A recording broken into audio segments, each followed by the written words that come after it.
మోజులో పడి భర్తను హతమార్చిన దారుణ ఘటన నంద్యాల జిల్లాలో జరిగింది. బణగానపల్లి మండలం కైప సమీపంలో ఈ నెల 16న ఓ మృతదేహాన్ని గుర్తించారు పోలీసులు. డెడ్ బాడీ విల్సన్దిగా గుర్తించారు పోలీసులు.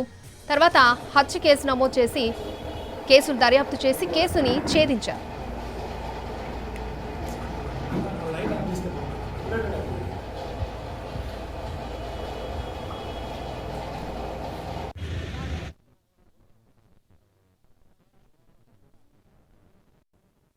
చనిపోయిన వ్యక్తి ఏవన్ యొక్క భర్త ఏవన్ రాసి అలియాస్ మేరీ ఆమె భర్త ఆమె మీద అనుమానంతో సతాయిస్తున్నాడనే ఉద్దేశంతో మధుని జీవనం కొనసాగించాలనే ఉద్దేశంతో ఏవన్ రాసి ఆమె ప్రియుడు మధు మరియు ఆమె ఏవన్ యొక్క స్నేహితులు రఫీ అశోక్ అందరూ కలిసి ఈ నెల 15వ తారీఖు విల్సన్ ని తీసుకుని ఆటోలు ఎక్కించుకొని బనగానపల్లి దాటిన తర్వాత కైపాక్ అవుట్స్కర్ట్స్ లో మృతుడు ఉన్నాడు. విల్సన్ కి మెడకు చుట్టి దాన్ని గట్టిగా బిగించి అక్కడే ఉన్న రాళ్ళు తీసుకొని అందరూ కలిసి కొట్టి చంపడం జరిగింది.